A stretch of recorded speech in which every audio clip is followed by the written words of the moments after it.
While the political parade continued in South Carolina today, former Secretary of State Hillary Clinton spoke to state Democrats in Columbia this afternoon. The presidential candidate says she wants to raise wages and promote equal pay if she is elected president. Now, Clinton wasn't the only presidential hopeful in the Midlands Wednesday, or the only one who has been in South Carolina so far this week. Yeah, as we get closer to next winter's First in the South primary right here in South Carolina, the Palmetto State is becoming, as always, a battleground for all the candidates. Tara Pettit joining us live now with more on South Carolina's role in the race for the White House. It's getting pretty busy.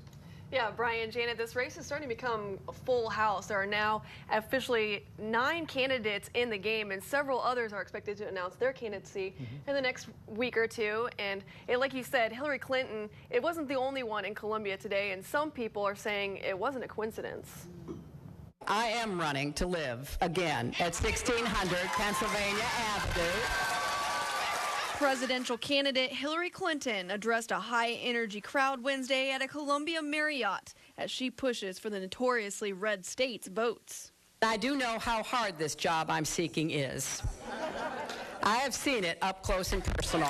GOP presidential hopeful Carly Fiorina was just a few blocks away at almost the same time. She took several jabs at Clinton while she spoke to state Republicans. The former Hewlett-Packard CEO also denied recent claims that she is shadowing Clinton's campaign trail. I had this trip to South Carolina on my calendar quite some number of weeks ago. And recently, Hillary Clinton decided to come to South Carolina. Bernie Sanders is the only other Democrat other than Clinton who has declared for the race. He trails her in most polls by roughly 50 percentage points. I am running for president of the United States. And former Pennsylvania Senator Rick Santorum threw his hat in the ring late Wednesday. He is set to spend the weekend in South Carolina campaigning.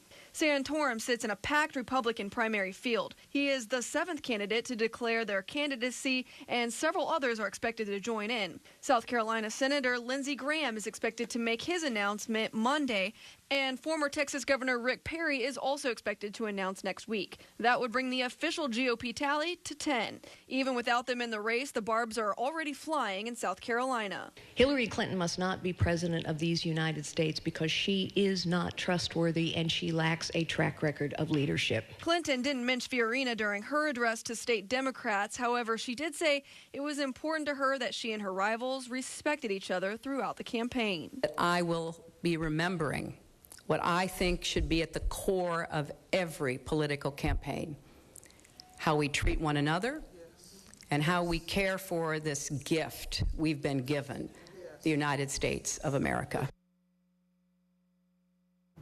Former New York Governor George Pataki will make his presidential ambitions clear Thursday in the first-in-the-nation primary state of New Hampshire. The Democrat may also get a new 2016 contender. Former Maryland Governor Martin O'Malley is set to announce if he will run Saturday. Live in the studio, Tara Pettit, Watch Fox News. And another busy